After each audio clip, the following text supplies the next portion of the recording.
Assalamualaikum warahmatullahi wabarakatuh. Perkenalkan, nama saya Lutfiana Awalunisa dari kelas Sosiologi C semester 2 dengan nomor NIM 12180301004. Di sini saya akan menjawab soal dari ujian tengah semester mata kuliah Metode Penelitian Sosial.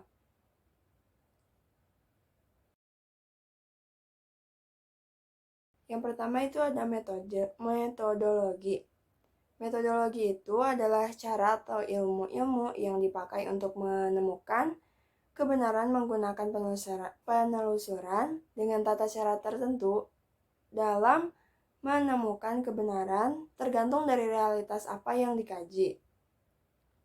Yang kedua, itu ada penelitian sosial. Penelitian sosial itu adalah suatu proses penyelidikan yang dilakukan secara aktif, tekun, dan sistematis dalam tujuannya untuk menemukan, menginterpretasikan, dan merevisi suatu fakta-fakta. Yang ketiga itu ada metode penelitian sosial. Metode penelitian sosial itu adalah cara peneliti untuk mencari suatu jawaban atas gejala-gejala atau masalah melalui cara-cara yang ilmiah, mulai dari penentuan objek penelitian, pengumpulan data, sampai pengolahan dan penyajian temuan. Penelitian juga merupakan salah satu syarat bagi pelajar sebelum menamatkan suatu studinya. Beberapa karakteristik atau ciri tertentu diantaranya yaitu yang pertama ada sistematis. Sistematis itu dalam penyusunan suatu penelitian sosial dilakukan secara teratur, berurutan menurut sistem yang berlaku dan tidak dilakukan seenaknya oleh kita gitu. Jadi secara teratur. Yang kedua ada logis. Logis di sini yaitu penelitian sosial dibuat sesuai dengan logika, dengan masuk akal dan benar menurut penalaran kita, atau bisa diterima oleh penalaran. Yang ketiga itu ada empiris. Empiris di sini yaitu data yang digunakan dalam melakukan penelitian sosial yang diperoleh dari pengalaman, penemuan, dan pengamatan yang sesuai dengan kondisi sebenarnya di suatu lapangan. Dan yang keempat ada metodis. Metodis di sini yaitu penelitian sosial dibuat berdasarkan metode yang kebenarannya itu diakui oleh suatu penalaran. Dan yang kelima ada umum. Umum yaitu penelitian sosial yang meliputi keseluruhan, tidak menyangkut yang khusus saja. Jadi umum itu meliputi keseluruhan gitu.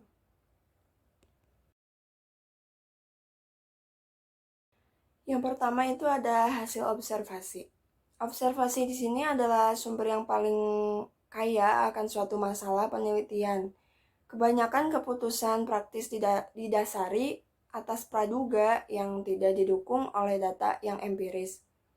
Masalah penelitian bisa diangkat dari hasil observasi terhadap suatu hubungan tertentu yang masih belum memiliki dasar penjelasan yang memadai dan cara-cara yang rutin yang di dalamnya melakukan suatu tindakan yang didasarkan atas tradisi atau otoritas.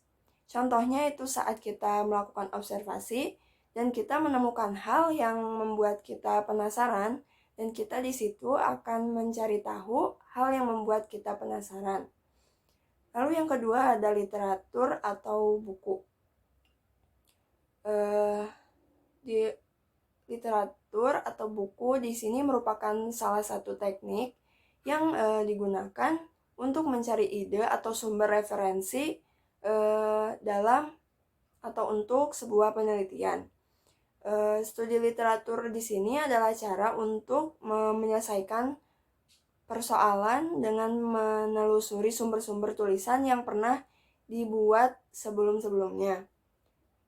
Contohnya itu saat kita membaca buku dan kita tidak sengaja menemukan hal yang membuat kita kurang setuju atau janggal, maka kita akan mencari tahu lebih lanjut mengenai hal tersebut sampai kita merasa bahwa hal itu membuat rasa penasaran kita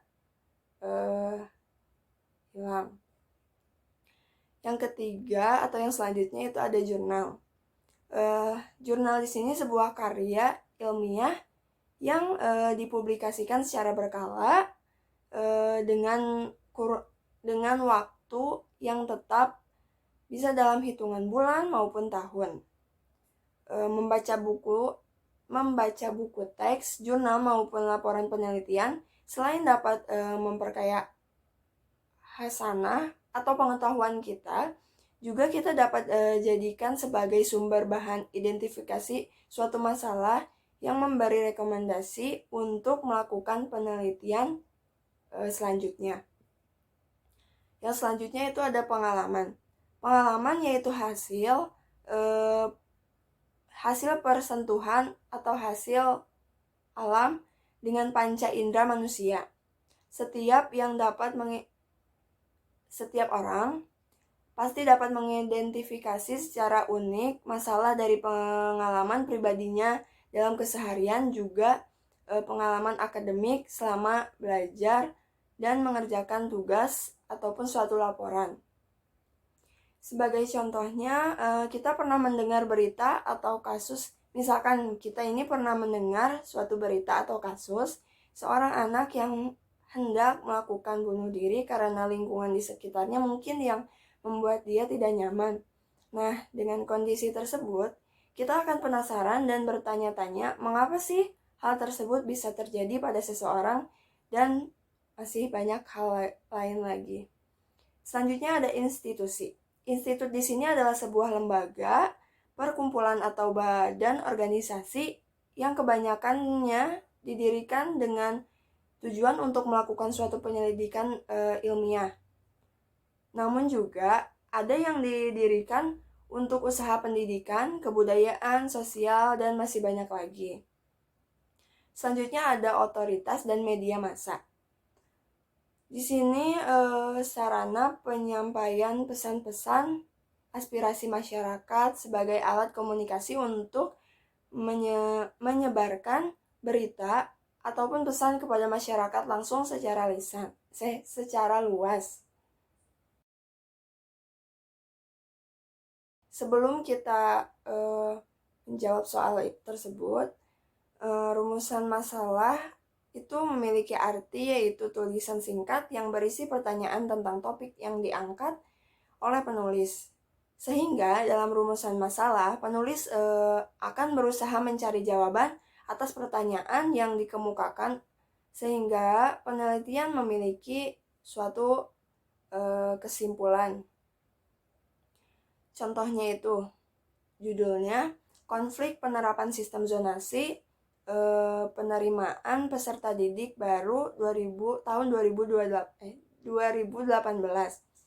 Jenis penelitiannya itu menggunakan penelitian kualitatif. Rumusan masalahnya diantaranya yaitu yang pertama, apa sih yang menyebabkan adanya sistem zonasi? Lalu apa dampak yang terjadi bila diterapkan sistem zonasi? Dan apakah sistem zonasi ini sudah tepat untuk para peserta didik, dan masih banyak lagi. Yang pertama ada observasi partisipan. Observasi partisipan di sini adalah sebuah bentuk dari metode untuk melakukan pengamatan yang dimana dilakukan oleh para observer dengan cara menjadi bagian atau ikut terlibat dalam sebuah kehidupan orang yang dimana akan dilakukan sebuah observasi tersebut. Biasanya seorang observasi akan melakukan tindakan dengan cara-cara yang sungguh-sungguh sehingga observasi atau seorang observer itu akan dapat dianggap sebagai seorang anggota daripada kegiatan observasi tersebut. Contohnya, seorang pelatih yang memperhatikan dan ikut terlibat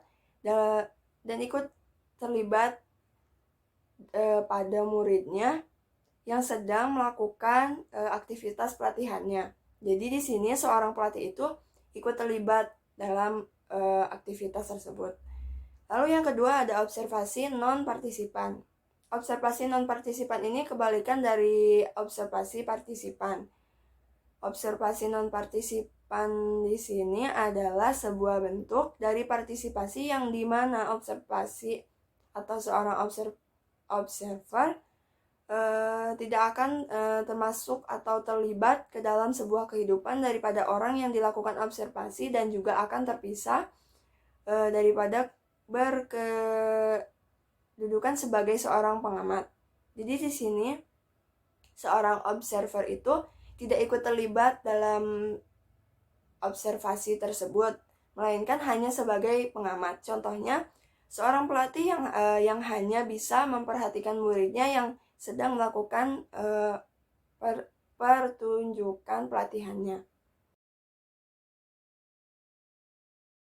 Yang pertama, instrumen penelitian. Instrumen penelitian itu merupakan salah satu step yang terpenting dalam penelitian ilmiah.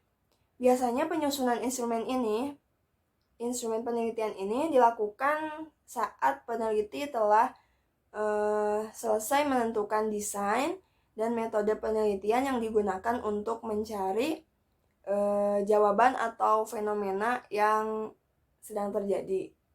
Lalu yang selanjutnya itu hipotesis. Hipotesis yaitu hipotesis itu adalah jawaban sementara mengenai suatu permasalahan yang dari sisi sifat ia masih bisa berupa suatu praduga. Dengan demikian, dugaan-dugaan tersebut menuntut dilakukannya proses penelitian untuk membuktikan apakah dugaannya benar atau salah.